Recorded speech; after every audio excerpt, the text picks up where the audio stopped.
United Auto Workers Strike Forum. Thousands of members of the United Auto Workers went on strike at 3 U.S. assembly plants of General Motors, Ford Motor, and Stellantis after the union and the automakers failed to reach a deal on a new labor contract Thursday night. The UAW stand-up strike begins at all three of the Big Three, the union said in a post on X, the site formerly known as Twitter, just after midnight Friday. The facilities are GM's midsize truck and full-size van plant in Wentzville, Missouri, Ford's Ranger midsize pickup and Bronco SUV plant in Wayne, Michigan, and Stellantis Jeep Wrangler and Gladiator plant in Toledo, Ohio. For Ford, UAW President Shawn Fain said only workers in paint and final assembly will be on strike. "We got to do what we got to do to get our share of economic and social justice in this strike," Fain said outside the Ford facility in Wayne. "We're going to be out here until we get our share of economic justice. And it doesn't matter how long it takes." The selected plants produce highly profitable vehicles for the automakers that largely continue to be in high demand. About 12,700 workers, 5,800 at Stellantis, 3,600 at GM and 3,300 at Ford, will be on strike at the plants in total, the union said. The UAW represents about 146,000 workers across Ford, GM, and Stellantis. Netizen 1.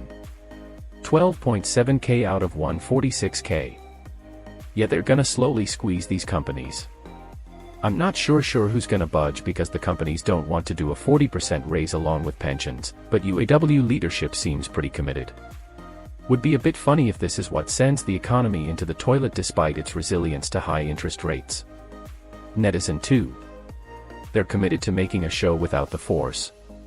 12,000 collar workers will run out of money a lot quicker than the billion-dollar companies they're striking against.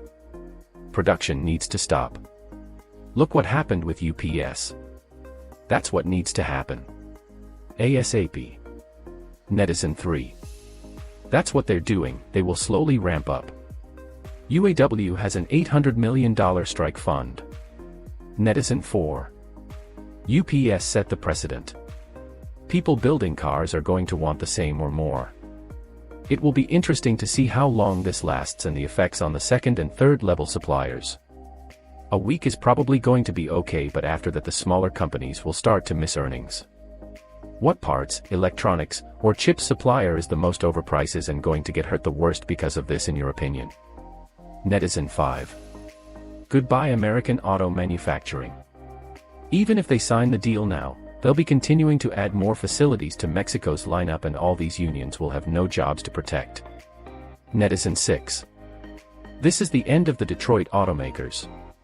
The workers want their fair share as these companies go out of business in the next few years.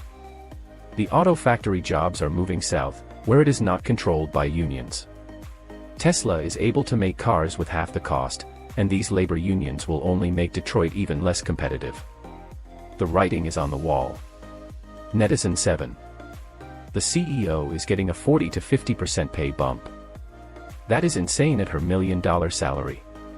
40% pay bump at $50K salary is nothing compared to the individual, compared to the CEO. Netizen 8. The total amount will vastly outnumber the CEO though because you have to multiply it across thousands of individual workers. From another standpoint, you could take the CEO's entire pay package, let's say $30 million, distribute it to their 167,000 workers, and it'll only come out to $180 per individual worker. Netizen 9. Why do I have a feeling they are creating their conditions for a long-term phasing out? Robots don't need raises. Netizen 10. It's wild to me how many people somehow are against giving raises to the middle class.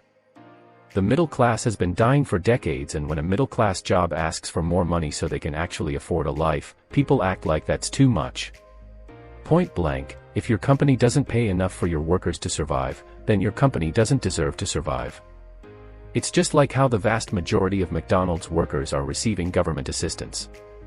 This means that McDonald's is offloading the cost of their workforce onto the US taxpayer, because without those government subsidies no McDonald's worker could actually afford to work at McDonald's.